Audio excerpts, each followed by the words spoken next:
اعوذ باللہ من الشیطان الرجیم بسم اللہ الرحمن الرحیم وَإِذْ قَالَ رَبُّكَ لِلْمَلَائِكَةِ إِنِّي جَاعِلٌ فِي الْأَرْضِ خَلِيفَةً قَالُوا أَتَجْعَلُ فِيهَا مَن يُفْسِدُ فِيهَا وَيَسْفِكُ الدِّمَاءَ وَنَحْنُ نُسَبِّحُ بِحَمْدِكَ وَنُقَدِّسُ لَكَ قَالَ إِنِّي أَعْلَمُ مَا لَا تَعْلَمُونَ۔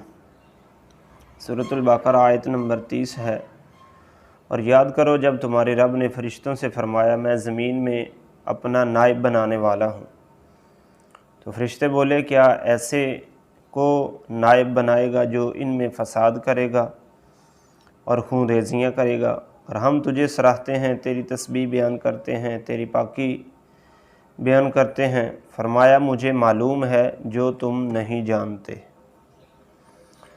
اس آیت مبارکہ میں اللہ تعالیٰ نے حضرت آدم علیہ السلام کو بنانے کا تذکرہ بیان فرمایا ہے، اور فرشتوں کے سامنے اس کا اظہار اور فرشتوں کی آگے جو گفتگو ہے اس کو بیان فرمایا ہے۔ معلوم ہوا کہ فرشتوں کو غیب بتایا گیا کہ انہوں نے انسانوں کی حرکتوں کو وقت سے پہلے بتایا، کیونکہ ابھی اس وقت تک انسان بنا نہیں تھا، اور فرشتوں نے پہلے ہی بتا دیا کہ یہ زمین میں یہ کرے گا۔ تو یہ بھی معلوم ہوا کہ مشورہ کرنا سنت الہی ہے، اور مشورہ میں ہر ایک کو حق ہوتا ہے کہ وہ اپنی رائے کا اظہار کرے۔ یہ بھی معلوم ہوا کہ بعض غیر معین کی غیبت جائز ہے، کیونکہ فرشتوں کا یہ کہنا آدم علیہ السلام کی غیبت تھی مگر بغیر تقرر کے۔ آگے فرماتا ہے رب تعالیٰ کہ فرشتوں نے جو کہا خون ریزیاں کرے گا، ہم ہی تجھے سراہتے ہیں، تیری تسبیح بیان کرتے، تیری پاکی بولتے ہیں۔ تو اس سے معلوم ہوا کہ عصمت حاصل کرنے کی کوشش کرنا، اس کے لیے اپنا استحقاق بیان کرنا جائز ہے۔ حضرت یوسف علیہ السلام نے بادشاہ مصر سے فرمایا تھا اجعلنی علی خزائن الارض انی حفیظ علیم۔ تو آگے رب تعالیٰ نے فرمایا کہ جو میں جانتا ہوں تم نہیں جانتے۔ آگے فرمایا وَعَلَّمَ آدَمَ الْأَسْمَاءَ كُلَّهَا، اور اللہ تعالیٰ نے آدم علیہ السلام کو تمام چیزوں کے نام سکھائے۔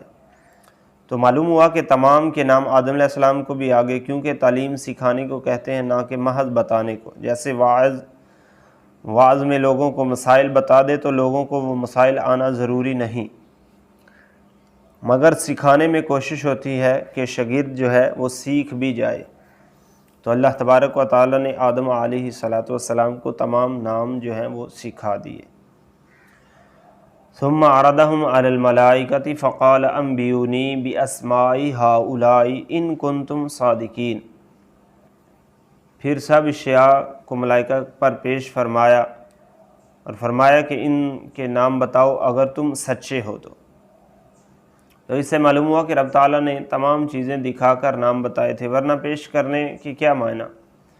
اس سے یہ بھی معلوم ہوا کہ نبی کی نگاہ معدوم کو بھی دیکھ سکتی ہے، چونکہ چیزیں معدوم تھیں مگر آدم علیہ السلام کو دکھا دی گئی۔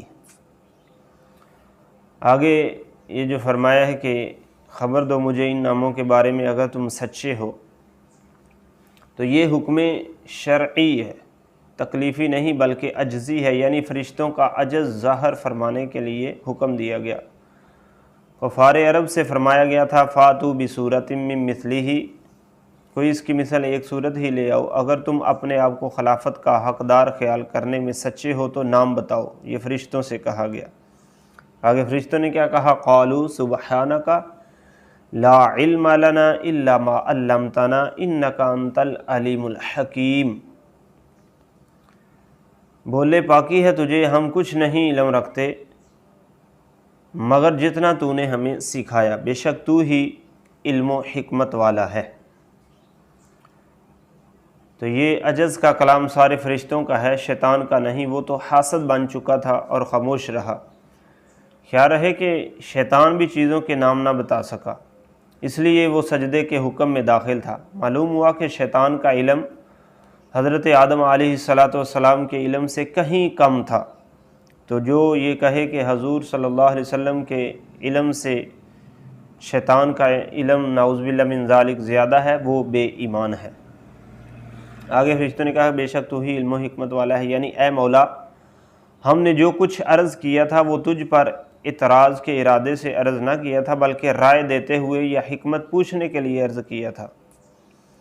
تو اس سے معلوم ہوا کہ اللہ تبارک و تعالی جو کچھ جانتا ہے وہ کوئی اور نہیں جان سکتا۔ اللہ تبارک و تعالی کے بتانے سے جو بھی شخصیات ہیں وہ جانتی ہیں، اور اللہ تعالیٰ اپنے پیاروں کو بہت سا علم عطا فرماتا ہے، جیسا کہ آدم علیہ السلام کو عطا فرمایا، اسی طرح دیگر انبیاء کرام کو بھی، اور ہمارے نبی صلی اللہ علیہ وآلہ وسلم کی تو ماشاءاللہ کیا ہی بات ہے۔ اللہ تعالیٰ نے آپ کو کائنات کی ہر چیز کا علم جو ہے وہ اپنی رحمت سے عطا فرمایا ہے۔